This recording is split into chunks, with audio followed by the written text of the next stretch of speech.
to Levers Crypto Talk. Damn, we Thanks for already have tuning into the live 1,000 stream. listeners. Damn, it's going viral. Popping off. Bro, Oh, I heard they have that's a zero. I heard they have a projector up in Bitcoin Beach and they're streaming Levers Crypto Podcast. All right, I'll kick it off today with a question. We should go there and make shitcoin shore. Buy some land. Open it right next to them and go Shitcoin shelter them. And we just shill like it's like, hey, come here and shill your favorite shitcoin. They would be so mad.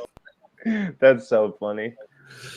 I have a topic if you guys I think it would be just interesting because we were kind of talking about it before we went on live, but if anyone's familiar, the midwit meme, right? And anybody in crypto, I don't think I have to explain this. But basically these are the people who are not going to make it, right? People with like 100 IQ, which is actually good. Like people who have people who are kind of smart but not smart enough.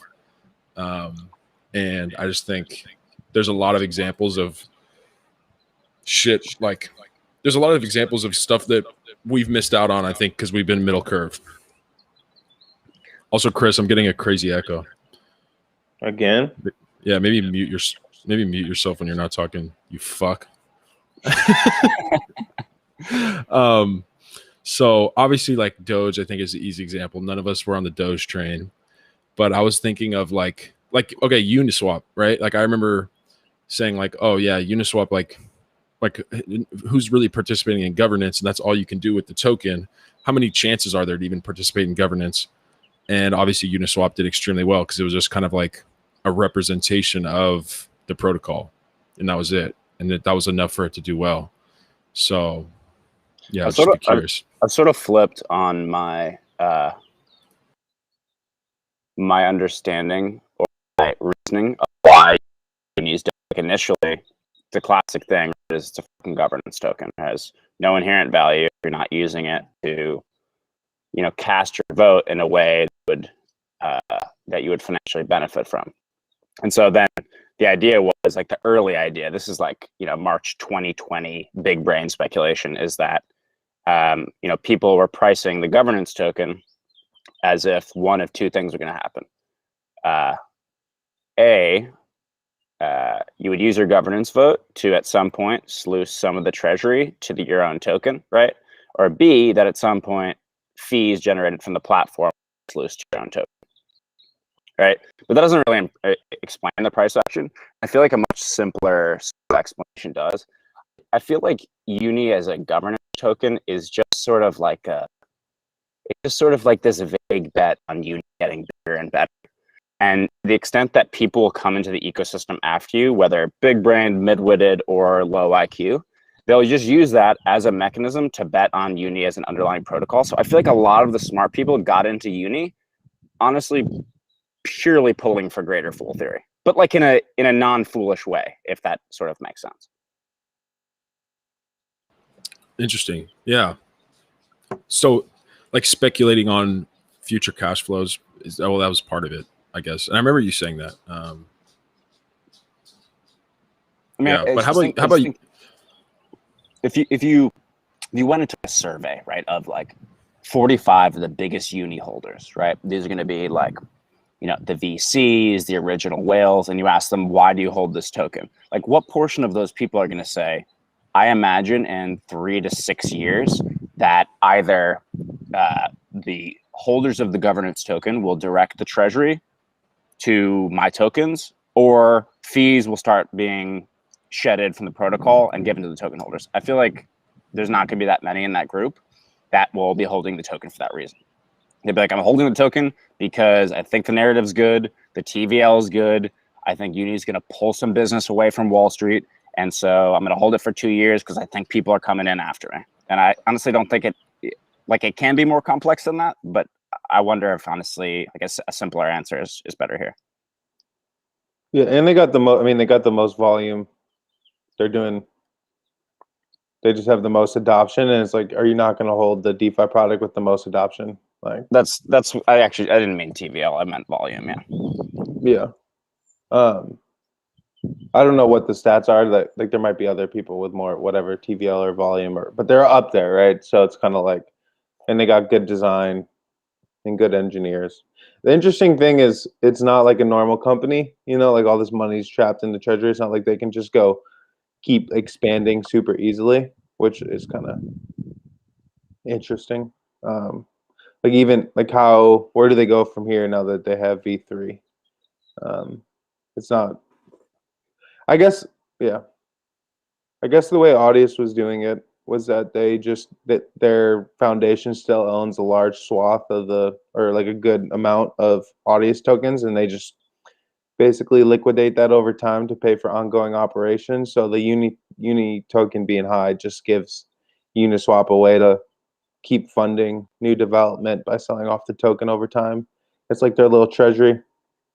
Yeah, I mean that's a fascinating dynamic of crypto is two things, the two systems that I think happen in parallel. One is going from a foundation like the traditional corporation who are all geared around getting shit done for the protocol to like a full DAO, and also in parallel going from a treasury that is like majority influenced by the foundation to a treasury that is influenced by a DAO with a very broad Gini coefficient. I feel like Maker is an interesting analogy for something like Uni, because with these governance tokens, you want to be able to comp them to some governance token that has actually matured into its like adolescent self, right? And like Maker sort of did that, right? They were one of the earliest protocols. They started doing borrowing lending like before Compound.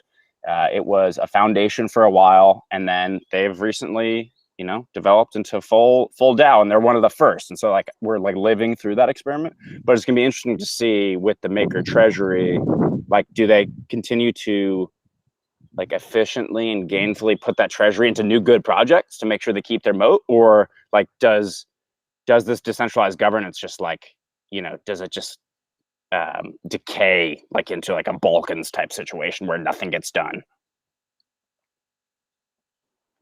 Yeah, my perspective is that for it to work, the protocol needs to reach its steady state, like product market fit, where just like a normal kind of software company, most of the changes don't really matter. Like for most pieces of software, like the main thing is there, and then people just spin their wheels, like adding on little features that don't really push the needle, but they've already like the company's already made so much money and is doing so well that they can pay people a ridiculous amount to keep adding on these little like small improvements.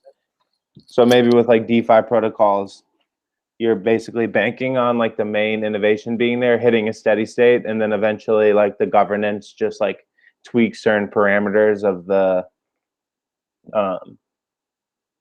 protocol, but you don't really need like this, like you don't need stakeholders making big strategic bets, because I don't think DAOs are going to be good at making like strategic decisions. But like maybe they won't need to, because like the product has already got product market fit, and it's not going to change anymore. And so actually you could just get rid of all the stakeholders that aren't doing anything valuable anyway. I mean, so then you're effectively, when you get to the point where it makes sense, like the foundation has taken all the risk on the big core projects. They've built out the protocol so there's value in the network. The network is presumably fairly big.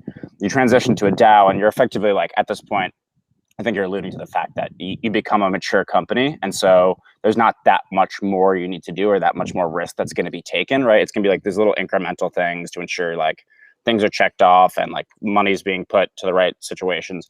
I feel like what you're sort of relying on there, which is maybe not a new take, but you're relying on the network effect to basically sustain itself, right? Mm-hmm. And for people to come to the protocol, not because it's innovating anymore, but because there are certain other either qualitative or quantitative advantages to being there. And like, I don't like with something like Maker, I've spent a lot of time with Maker recently. And they're definitely doing interesting things. But what's happening, which is different than Web 2, is like they've transitioned to the DAO model. So they're mature in a way. But they've stopped taking on internal risky projects. What they've done outsourced those internal risky projects to other dApps building on MakerDAO as sort of a base layer, right? Which is really compelling. And at that point, like, do you want your base layer innovating in real time and taking on risky projects, or do you want it to kind of just be a stable, self-sufficient DAO that people just build on top of, right? It's like the keystone species. Yeah. I mean, like Centrifuge is building on Maker, right? And like they're innovating regularly. They're taking risks. They're trying to bring real world assets online. And you want MakerDAO to just be stable, because what people want from Ethereum, right? One of the risks of Ethereum is like it's a base layer, but like sharding, the merge, EIP 1559, all this risky ass shit is ahead. I mean, in reality too, like usually once a piece of software gets adoption, it generally stops changing. Like you can add things on to the side, but you can't change how it fundamentally works because there starts to be all these dependencies. So like AWS, their core APIs, they don't change those like every year because they're innovating. They're like, nope, this is locked in forever. And honestly, if AW disappears, those probably just become a standard. Like there's path dependence there. And like the S3, how you store and fetch objects, like that API just might exist forever. You know, who knows if it's perfect, but enough people have built on it. It's like we're staying there. So this idea that you just want your base layer, once it gets enough dependencies on top of it, you just want it to ossify. It's kind of already how things work. What's Ossify? Ossify is just like become hardened. Yeah. Yeah, that's interesting because I had a couple topics I was going to bring up, and one of them it relates. I heard Justin Sun, when he was on Up Only, he was saying that he thinks Ethereum should stay proof of work, and that we should have like at least one kind of like smart contract base layer that still is proof of work. And I hadn't thought about it. And I just would be curious kind of how you get, like, do you guys agree? Like, do you have any thoughts around that? I can't say either way. Like, I agree, I disagree. I don't know enough about it, but I kind of like that idea of like, yeah, we have one proof of work, like extremely secure, kind of old fashioned base layer of DeFi and settlement layer of, you know, NFTs and everything that's going to be built on top of it. And then you can have layer twos and side chains that you know, are proof of stake. I just listened to that episode this morning. I kind of disagree with that. Chris and I were talking about this a little bit when he was in New York, but I think you need to differentiate between a base layer for a store of value and a base layer for the reserve asset for the internet, right? And so obviously the existing dominant proof of work base layer we have is not a smart contract base layer, but I think proof of work is weak for this sort of reserve denomination for the internet, because ultimately it has two problems. One is optics, right? The ESG warriors are going to be out to get you, which may be a short-term thing, and maybe people get over it over to window shifts. But the other issue is proof of work is less capital efficient, right? So you know, miners need to sell off their block rewards in order to pay for their ASICs or pay for whatever, or their GPUs or whatever they're using, right? So you're leeching value from that system, which maybe is fine. It's the very spending of real value and having to buy things in meat space and expend actual energy in the real world that secures the network. But for a reserve currency of the internet, if you assume Ethereum is that, I don't know what will be that, but I think you kind of do need a base layer asset, a denomination of the internet. I don't really love that aspect of it. I would prefer the capital stay closer to the system, and you incentivize, because, you know, with proof of stake, right, the rewards, they stay in the system, right? You're incentivized to be a capital accumulator and stake and provide directly to the security of the network. Which then you get rewarded for, which makes you more likely to be validating, which further, you know, secures the network. I feel like just proof of work isn't really well mapped to that particular role. But maybe I'm kind of missing Justin Sun's point. I think an issue too with Ethereum being proof of work is it has like obviously a product market fit and a lot of people using it, but it's still under delivers on like what everyone wants from a smart contract platform. Like that's why it needs to transition. Like it's not like its characteristics as like this base layer just aren't good enough right now. And so if it didn't change, people would migrate to things that are faster over time. I think. Like I don't think they would just keep scaling like with a bunch of layer twos if other uh, other blockchains come out and are significantly faster. I think you can argue with Bitcoin that it has more of a like it's just like a store of value. It's not trying to do much, so its speed being limited by proof of work matters less, Right. and its throughput. I think it's more the throughput than the speed. Realistically, it's just like, and so I think that level of maturity is why they're trying to change it. But I mean, this also comes back like it's interesting. Like part of the reason it's so hard for them to change it is they got so much shit already on there that they're like trying to change it. They're trying to change the ship while it's already like accelerating, right? And that's why like I feel like it's. I mean, if they pull it off, it's going to be really impressive. I feel like it's absurdly difficult what they're trying to do. Shit, can you rehash? I don't exactly remember what Justin Sun's argument for keeping Ethereum POW was. Just more secure. Yeah, I think it was basically just more secure. Yeah. Yeah. Because I don't know enough about it. I mean, is that point? Can you really argue that point that it's less secure? Because I hadn't thought about the capital like in and out of the system. With TJ, what you brought up, and I mean, that's a really good point. It's like it incentivizes long-term holders to be the ones like it incentivizes people. Like if you care about the Ethereum network, you want to hold Ether and you want to secure the network and you have the network's best interest in mind because you're like you own a stake of the network basically, right?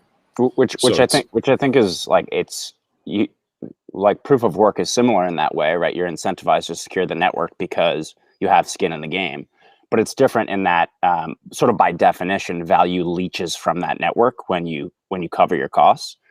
But to your original point, is it a fair blanket statement to say POW is more secure? Well, I think like security comes from a lot of places, and I won't discuss them all. But like one interesting point, I think, is that it's been a default that BTC is like the ultimate. It's ultimate decentralization. It's the ultimate censorship resistance. It's the ultimate security. But the sort of like the plutocracy that people skewer ETH for and proof of stake for, which is basically like the biggest holders just get wealthier ad infinitum. Like you see the same thing in the BTC mining pools, right? Like you see people using economies of scale to generate these colossal pools to, oligopolize hash rate, and then they get all the rewards, right? And what's tricky about that is if you really dig into security, I feel like there's a risk, like as we've seen with the China crackdown, that if you have a physical footprint in the real world, like in meat space, securing the network, you can attack that, right? And if the mining pools are big and economies of scale are there, it's going to be more and more obvious which localities to attack to really fuck up that network if you want to. Whereas proof of stake, like, okay, like you can, find Kobe's address and go murder him, right? But like you can't find Lido's address, right? You can't find the Lido staking pool's address and go and murder it, right? And because you can move it like in 1 minute. Like you could just move all your shit in one block. Exactly. The hardware really requirement is by definition lower, right? And this is why like Solana in that way is very secure too. Like if the hardware requirement is low, by definition, you have increased decentralization, which means if someone wants to attack the network in meat space, it becomes very complicated to do so. So I think like there's a lot of things about the POW narrative that are shifting. And I think that's one that has sort of been, I don't know, maybe just taken for granted. And I don't understand all the implications, and there's probably, technical limits to my understanding. But I think it's interesting to note nonetheless. I mean, anyone who's like, this is definitively the most secure way to do it is lying. Like, there's no, like their complex system, there's no like proof Right. Because that like this is more secure. Yeah, I need to educate myself more on it because it's like I listen to BTC maxis and they're going to say proof of work, and then I listen to like ETH maxis and they say, oh yeah, proof of stake's more secure, and it's like I mean, has its own advantages, but it's proof of work, and I mean, a lot of people have tried. Like Ethereum Classic uses proof of work and it gets hacked all the time. So it's not like just proof of work, or that gets 51% attacked all the time. So it might be like the biggest proof of work chain is the most secure because it's just so dominant, right? And that makes it so secure. Like maybe Bitcoin is the most secure because it has so much adoption, but like proof of work with on one computer is not secure at all. So that's already a spectrum. And also, I mean, there's something to be said in engineering, like the thing that you've known has worked and is working currently, you trust that more than models. Like Ethereum, people use like a lot of like kind of ideas. They're like, this is like Justin Drake when he's talking about how Ethereum is going to be way better engine. Like he's still talking like theory, right? In theory, like this isn't something where you can just apply theory and be like, this is definitely going to work, right? Like once it starts running, then you see, like then you really know. But you need that freedom to go and try it and try it out, right? So, but so that's another thing is like I think just the fact that Bitcoin's been working for a long time, you have to be like give credence, and proof of work has been working for a long time. You have to pay credence to that. Yeah. But there's a lot of things about proof of stake. It's just a different model. So, and decentralization is super complex. It can be a lot of things. Like, for example, if like one of the things about Ethereum isn't maybe just proof of stake, but also the fact that they can change the supply mechanism, right? Like maybe if you had proof of stake plus an impossibility for the token holders to change the supply, that would actually be more secure and decentralized than Bitcoin. But then they also have this mechanism where like governance can change the issuance rate. And then you're like, oh, well, that's not actually as decentralized. So then there's layers to like what constitutes the decentralization for you, right? Because that's more like kind of application logic than how just the like technology works.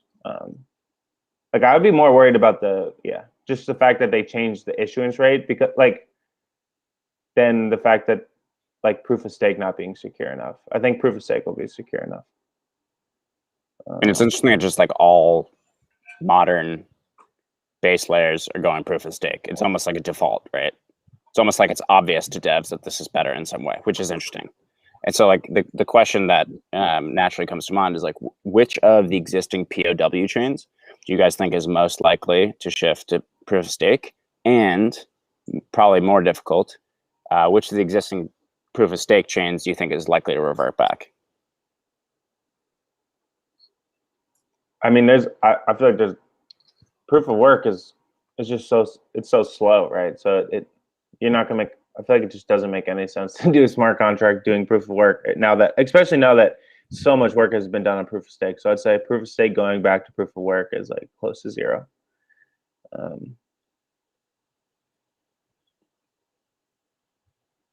But the amount of chains that make proof of work to proof of stake, I feel like that. I mean, I feel like that's tricky. It's just hard to pull off that transition in real time. Hopefully, Ethereum nails it. Yeah. So I mean, if anyone's listening, I did want to. I know we get like kind of obviously we know what proof of stake and proof of work is, and most people. Well, I don't even know if most people in crypto do. Honestly, probably a lot of retail doesn't. So I just wanted to show this little infographic. But essentially, like proof of work, if anyone's listening, that's what Bitcoin mining is. You need a computer to solve a puzzle to mine each block.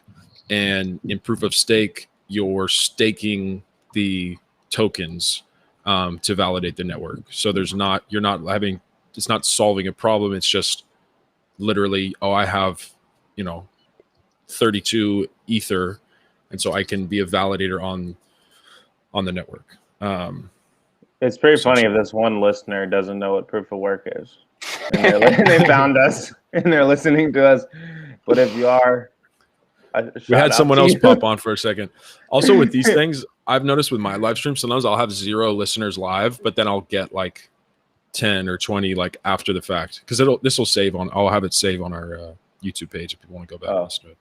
But yeah, it's something with this stuff. It's just something I've been thinking about because like Shaney told me I was making some TikToks while I was doing Grubhub. I was making like TikToks about crypto and investing and she was like, dude, you need to dumb it down. And I was like, dude, I thought I was dumbing it down. She's like, no, like you start off and like I said, oh, if we go into a bear market, that's how I started off one of my videos. And she was like, I don't even like, she was like, most people don't know what a bear market is. And I was like, really?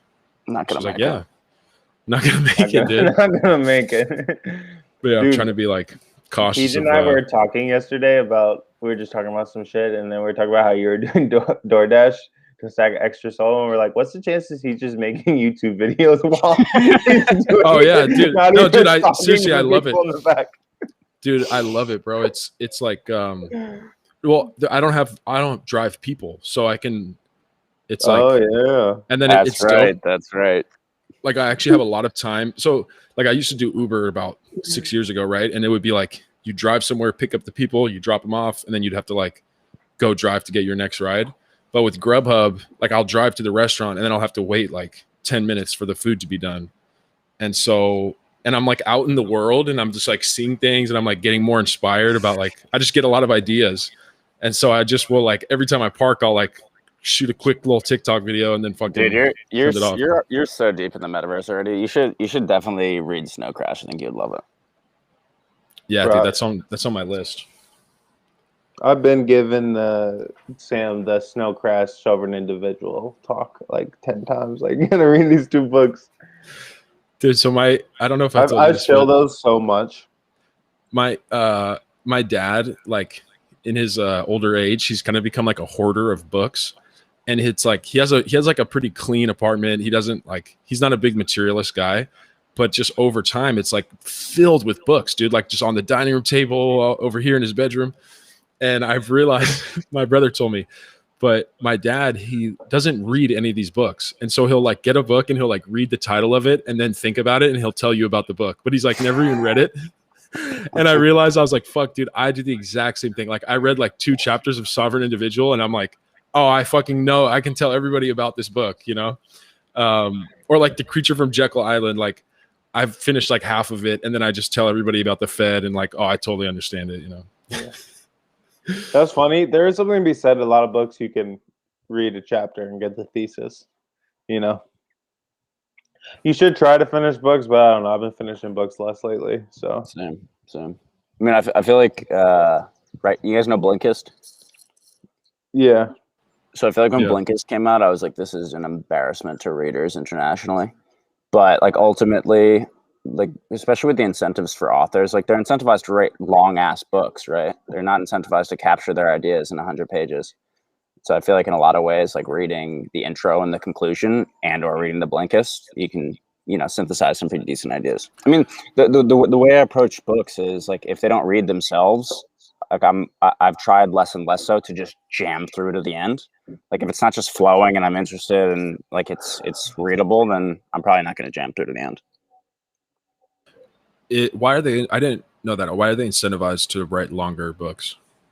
I mean, just if you think about like browsing a book and you see like a $20 price tag on Amazon and it's 115 pages, you can be like, what the fuck is this? And so like everyone's got to take their cut, so they want to maximize the amount they can charge. And so I think all else equal, a book of like a longer book, like you can command more for. Makes sense. Yeah, so I was on a hike yesterday with one of my friends, and her boyfriend is like kind of this like kind of crazy tinker dude. He never went to college, and he like kind of works on like very strange like side projects. But he's also super deep into crypto. And she's like, yeah, like he just learns by like YouTube and podcasts. Like he never reads books, but he knows about so many things. And I think that's very like,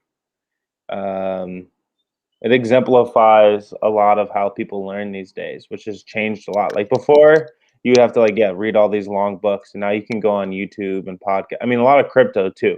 I mean, you can't read a book about crypto. There's no books on crypto. There's no books on DeFi.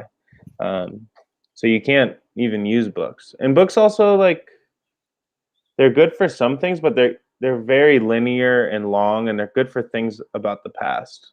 They're not. I don't know. So I don't think books are always the best format. It's kind of a midwit. Gotta have to be a midwit to say books are the only way to learn. I have some friends like that. Honestly, I used to be like that. So, I most of my shit I've learned from YouTube. Like most of the things I use day to day, I've fucking learned from YouTube. the thing that really is interesting, like in software engineering, you don't learn things from books. You learn things like building it, and then you like cross-reference like hundreds of sources, and like it is a very fragmented learning experience as well. And that's like it's not like I think everything's kind of like that because there's no like canonical source that tells you everything you need to know ever, especially now in the internet age. So I'm kind of bearish books, which is crazy to say. I never thought it would be like that. I mean, I feel like what's tricky is with crypto. Like, not only is there nothing written about crypto, it's like too young, and people haven't had the time to do it, to put together a book on DeFi or whatever. But also, like if you wait for people to write the manuals, right? Crypto moves way too quickly for you to take advantage of the best opportunities. So, like to your point about how people learn in engineering, like you learn in crypto by synthesizing information in real time, stuff on Twitter, how people are feeling about certain things, how people respond to events. Then you go and you actually play on the DeFi protocols, right? And like you learn through actual experimentation. Like, and if you don't do that, like, and a lot of people will say, like classic like Peter Lynchism, like I'm not going to invest in what I don't know about. It's like, well, that's fine, but you know, stay fun being poor. Like the opportunities are just going to keep developing. Honestly, that's why I love crypto.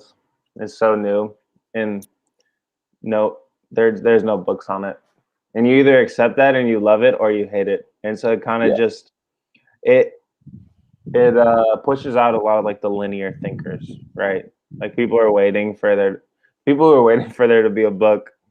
We'll just be like taking our bags in 20 years. Yeah, we should write the book. Let's write the book. Yeah. We'll just put all the last chapter will be investment recommendations, just all of our bags. Yeah. Dude, I've When found I'm myself 60, I'm gonna write a textbook on DeFi. So I found myself, like I said, I post a lot, and lately it's been a lot of crypto, and I've had a lot of people come out of the woodworks, friends and family, like my parents' friends, and ask me about crypto, right? And for some reason, I feel the need to like sometimes I feel the need to convince them, and then I catch myself, I'm like, dude, it's not my job to like sell you on this. Like you're either interested and are going to research, or you're not, you know? And I don't know why that is. Like, and so I almost start getting this kind of like mean spirit. Like I was posting something yesterday, and I was talking about how millennials are approaching their the years where we're gonna earn the most, because like people generally earn their most in their late 40s to late 50s. And so, I mean, for us, right, for the younger millennials, it's like that's 20 years from down the road. And you saw CNBC came out with that survey they did of like almost 1,000 people, and it's like 50 or a third of millennial millionaires have most of their net worth in crypto. And so I was posting about this, and I said in my caption, I was like, dude, if you guys don't understand this, you're not going to make it, you know?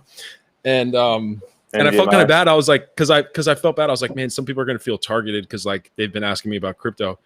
But I don't even know what my point is with bringing this up. But sometimes I'm like, dude, like, I don't even want you to get it because I want to fucking buy all this shit now, and then you buy my bags 20 years, you know? Or you don't even buy my bags. It's like, dude, I'm just going to have the bags that we use to do a bunch of shit, you know?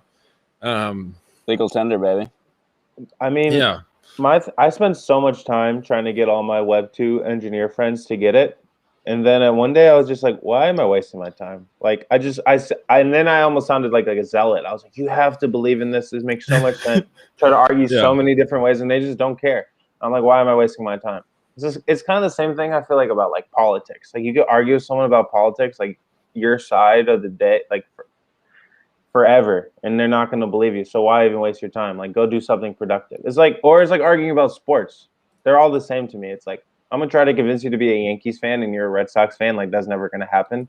So why am I even doing this? I mean, it's like I have the same compulsion. I feel like deep down, this is why the comparisons of like crypto to religion, I think, are so good. We're just trying to convert people, right? And like you feel it like in your bones, right? because you're in it, like you're committed to it, like you've made like a Pascal's wager, right? Like you're deeply committed. And then when people come at you, who are usually uninformed or at the very least don't agree, like you do feel compelled to defend it, which I think is sometimes self-defeating, and I've found myself frustrated many times. But also, like, if there's millions of us, right, like it lifts the credence of the whole religion slowly. And so I feel like, to an extent, like sort of like a religion, like you're doing it for a greater good. Yeah, that's the thing, is that deep down I'm like, dude, I fucking care about you guys. And you know, I'm not telling people, hey, ape your net worth into like Solana, you know what I mean? I am. But like all I'm telling them is, I'm like, dude, you're taking a risk. Like I was telling this guy, I was like, you're taking a risk by not investing in crypto. Like even if it's 2%, right, or whatever, like you're taking a risk not investing it. And it's because I want the best. Like it's literally people I know personally who I care about, and I want them to be like part of this thing that's already changing the world, you know, in a small way, but it already is. So yeah, I like the comparison to a religion. And that's the thing, is I'm kind of frustrated that I feel the need to do that, because it almost is self-defeating. It's like I shouldn't need to defend it, dude. It's like, this is what it is. If you don't get it, you're not going to make it. And that's kind of it's kind of the approach I'm trying to take now, is like hands off. Like, dude, I'm going to make content about it and like show you how to set up a fucking, you know, Phantom wallet and buy NFTs or whatever. But if you don't care, like, that's not my job to be the salesman of crypto. You know what is interesting too, is like it can be extremely frustrating, right? Just like talking to a wall about why crypto is important. But you do get better at it, right? Which I think is like an important skill, and can like really like talking about something that is as misunderstood and like generally attacked as crypto can make it all the more important that the way you're explaining something is like super approachable. Like that's something that I've been victim of in the past, not a victim of, a perpetrator of, is just like explaining something that is complicated in a complicated way because it's complicated, right? But like when you really know something, you should be able to explain it extremely simply. And I feel like that, I mean, I've been through this exercise so many times that I can see that my actual understanding in explaining is getting better, and like people are taking more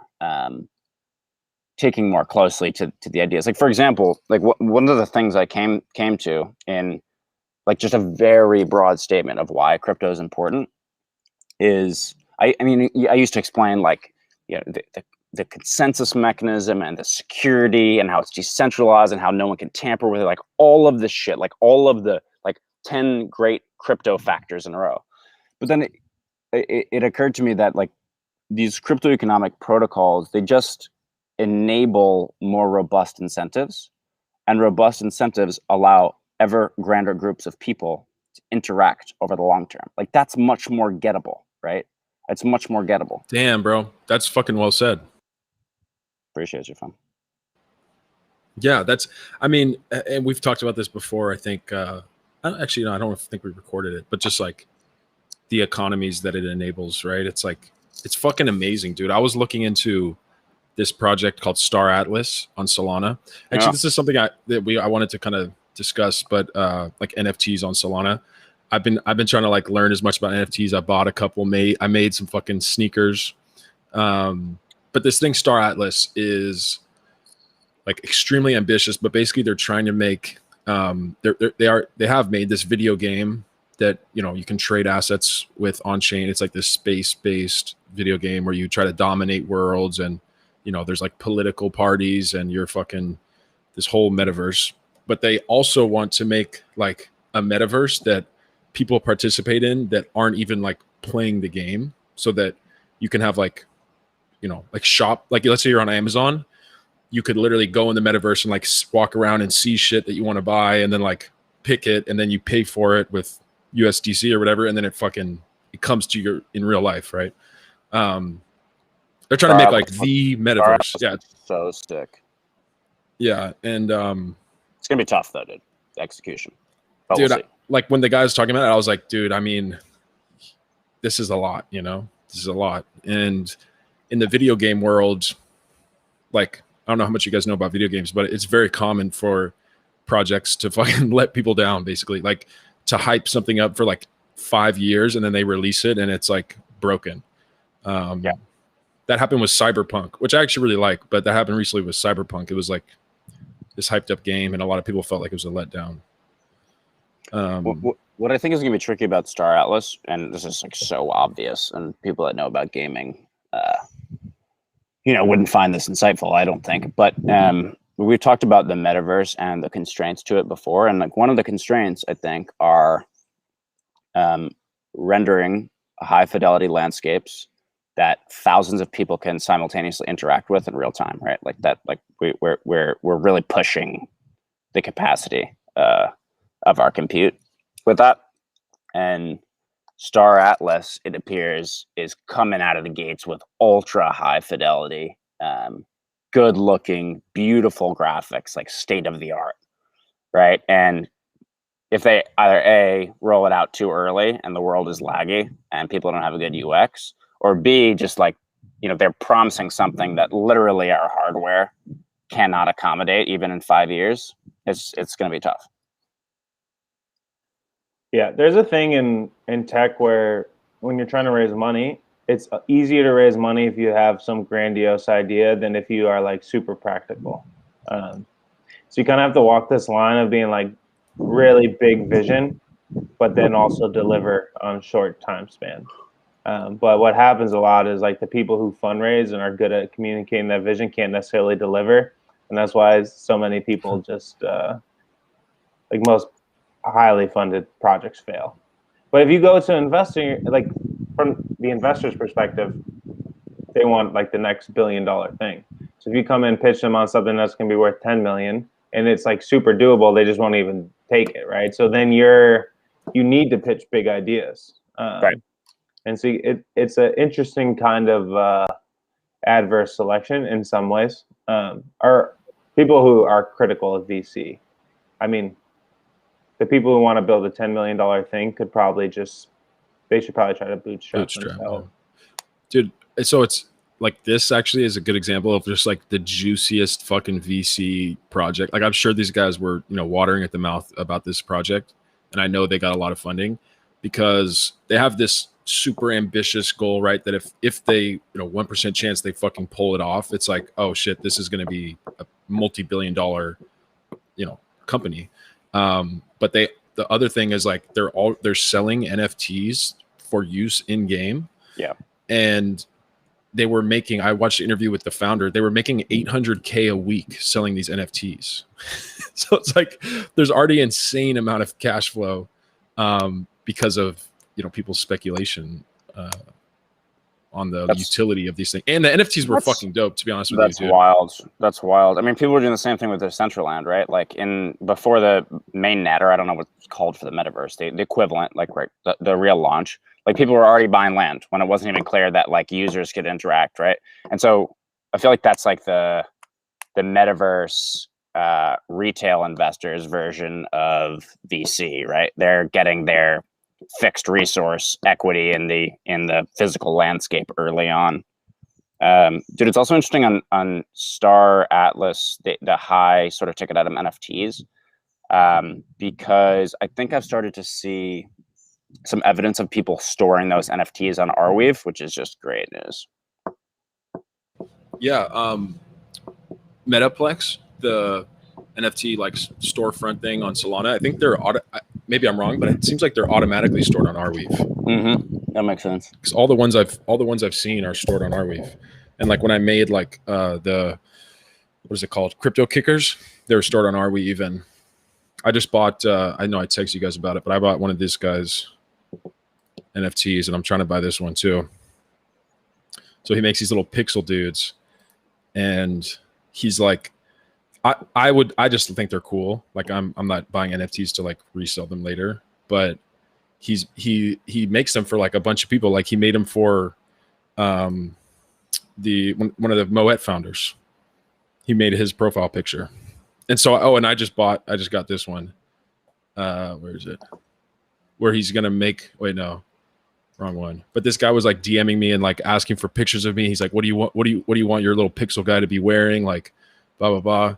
So I just bought this one, and it comes with a T-shirt with my little guy on it, which I think is so awesome. And I want it for 1.4 Sol. I mean, it's really like, dude, Meat Space Metaverse Bridge. Yeah, I love those NFT projects that are like bridging that. You know, I saw Boring Protocol. They're doing the same thing where you buy the NFT and then it gives you the right to enter a raffle for these Solana themed pit vipers. It's pretty cool shit. I gotta run to the bathroom real quick. Oh, so Dude, Soul's popping off. Soul Summer coming to Brooklyn. dude, Bang, bang, bang. I think it's coiling up for a jump. What? It's coiling up for a leap to new heights. Did you get that from your TA analysis? Yeah, it's my. I only do TNA analysis, TBH. Surprised I haven't made that joke before. That's a smacker. That was terrible. That's a cancelable offense. I feel like I had some things to say, but I forgot. Honestly, I've been following this dude making the souls, and I'm like so curious of who he is. He's just, I'm not convinced that he's just like a Solana, like he's a Solana team. What are the odds this, for dude's sake, isn't a person, but it's just like a team built by Solana? Like, I did see Raj Nakal or whatever. He was retweeting this guy. Yeah, I mean he blew up. I mean, I guess he only has 2,000 followers, but he's like he's killing I'm it. surprised. If he's a dude, like this is a, if he happened to listen, this is a compliment that I'm saying you're a team of people because he's been blowing up. Oh, dude, he's like, yeah. I mean, if it's one guy, this guy is fucking diligent. Like this guy must be making his pixel guys full time, and it's actually really fucking dope. Just to plug this guy How'd again. you get one? I want to get one. I saw that. Yeah, I saw David got one. I was like, Dave, that was a classic. David with the pole. I DM'd him first because I think he just will make them for people if you just ask him. But like, I think he gets a shit ton of DMs, and he didn't see my DM, so I was like, all right, fuck it, I'm just gonna buy this, which came with like that part of this is he's gonna make one for me. But this is like such a cool NFT project to me because it has the real world, utility. I'll probably get that shirt and fucking frame it and like put it on my wall or something. And then it also, this guy's designing like a little side scroller fighting game, and you'll be able to redeem the NFTs for skins in the game to play as like Anatoly or play as him, play as for dude's sake or whatever.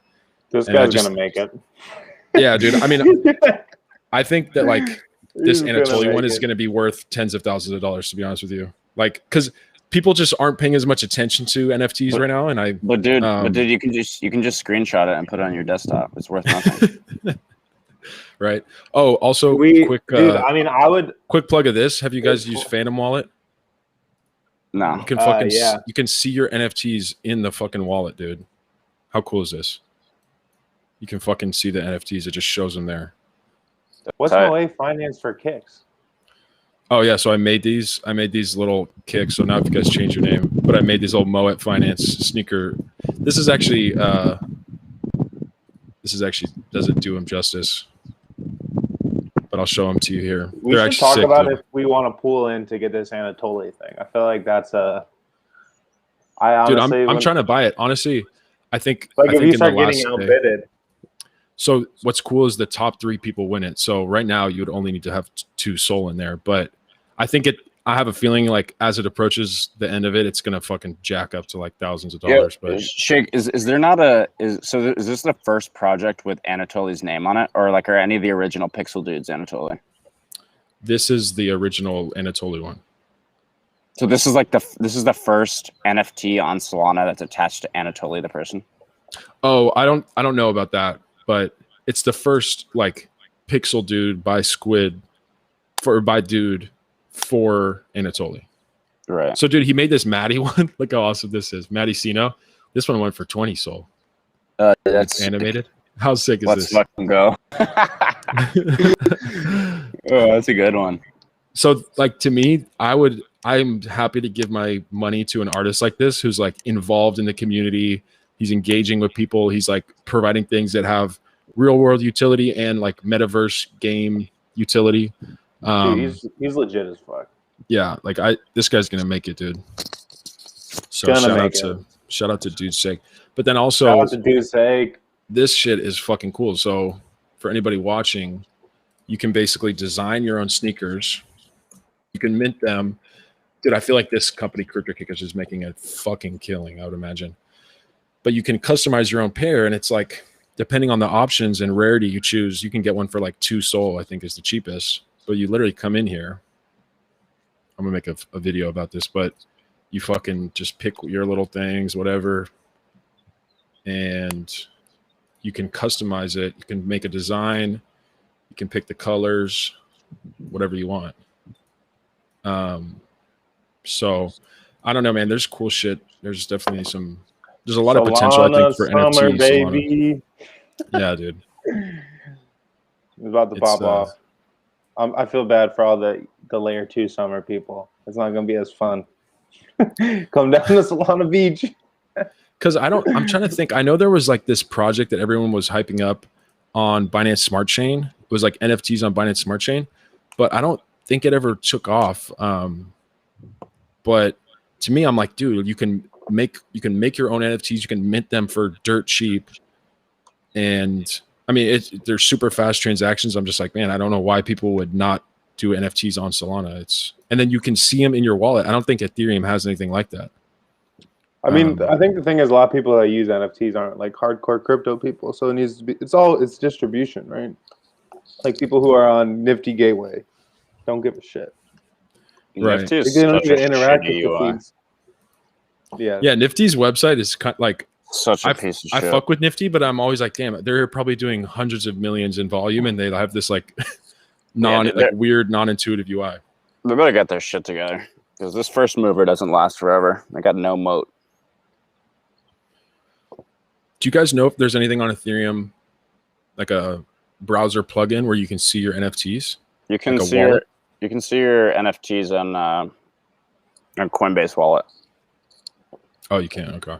But like the Coinbase Wallet app. I mean, I've never done it, but allegedly you can. Allegedly that functionality is built out.